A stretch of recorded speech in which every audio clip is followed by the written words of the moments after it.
আসসালামু আলাইকুম। গতকালকে এই ড্রেসের ভিডিও ছাড়ার পর থেকে তোমরা অনেকেই রিকোয়েস্ট করতেছো আপু কাটিং ও সেলাই ভিডিও দিও, তো আমি কিন্তু একসঙ্গে কাটিং ও সেলাই ভিডিও দিব। তোমরা কিন্তু স্কিপ না করে পুরো ভিডিওটা দেখবা। তো দেখতেই পাচ্ছ এখানে কিন্তু আমি একটা নিউ বর্ন বেবির ড্রেস কাটিং করে দেখাবো। তার জন্য আমি এখানে হাফ বডির জন্য কাপড় নিয়ে নিয়েছি 5 ইঞ্চি পরিমাণ লম্বা, আর চওড়া যতটুকু বহরে থাকে অতটুকুকে আমি 2 ভাগ 4 পার্ট করে নিব। ফার্স্টে আমি পেছন পার্টে যে হুকের ঘর হবে, মানে 1 ইঞ্চি 1 ইঞ্চি করে বাড়তি রাখছি, ওটা হলো একটা উপরে আর একটা উঠে যাবে তাই।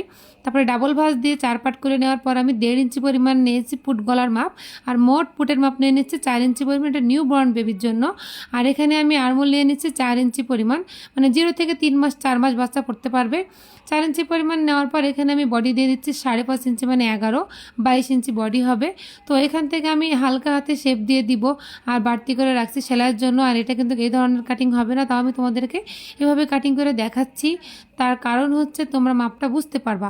এখন কিন্তু আমি এই নিয়মে কাটিং করব না, এখান থেকে ধরে কিন্তু আরমোল শেপের একটু উপরে এভাবে করে মিলিয়ে দিবা। আরমোলের যে কর্নারটা আছে তার থেকে একটু উপরে আমি নর্মাল ফ্রকের মতো কাটিং করলাম তোমাদের বোঝার সুবিধার্থে। দেখো তারপরে কিন্তু আমি এইভাবে কাটিং করার পর এই যে 1/2 ইঞ্চি পুট ডাউন দিয়ে দিচ্ছি। আর এখানে কিন্তু গলার মাপ নিব আমি, পেছন পাট কোনো মাপ আমি নিলাম না, আমি আনুমানিক ছোট করে দিলাম। তোমরা চাইলে মেপে করতে পারো 2 থেকে 1.5 ইঞ্চি পরিমাণ, কোনো সমস্যা নাই। আর সামনের গলাটা আমি এখানে মাপ দিয়ে করতেছি তোমাদের দেখানোর জন্য। আমি কিন্তু সহজে ছোটো জামা কোনো মাপ নিয়ে থাকি না।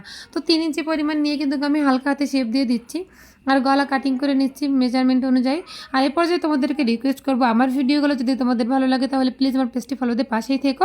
আর এখানে কিন্তু আমি ছোটো বাচ্চার জন্য ডাবল পাটে ঘের নিব না, একটা পাটে যতটুকু ঘের হয়, এই যে একটা পাটকে 1 ভাঁজ দেওয়ার পর 2টা পাট হয়েছে, এটাই আমি ঘের করব। আর ঘেলের ঝুল নিয়ে নিচ্ছি আমি 9 ইঞ্চি পরিমাণ, 8 ইঞ্চি পরিমাণ টিকবে, আর উপর থেকে 4 ইঞ্চি পাবে, মোট 12 ইঞ্চি ঝুল হবে। তো দেখতে পাচ্ছ আমি এক পাটকেই 2 ভাঁজ 4 পাট করে নিয়েছি।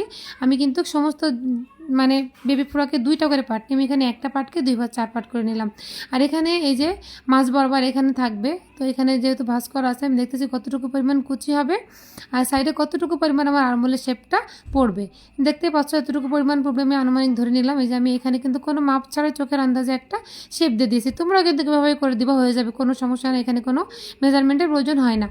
তো দেখতে পাচ্ছ আমি কিন্তু নিচে রাউন্ড দিয়ে দিয়েছি 2 ইঞ্চি পরিমাণ, আমি কিন্তু আনুমানিক দিয়েছি, তবে আনুমানিক 2 ইঞ্চিই হবে। তোমরা এভাবে দিয়ে দিতে পারো, যে ফাইনাল লুক কিন্তু এরকমই আসবে। তো এটা সেলাই ভিডিও দেখতে চাইলে অবশ্যই কিন্তু স্কিপ না করে পুরো ভিডিওটা দেখো।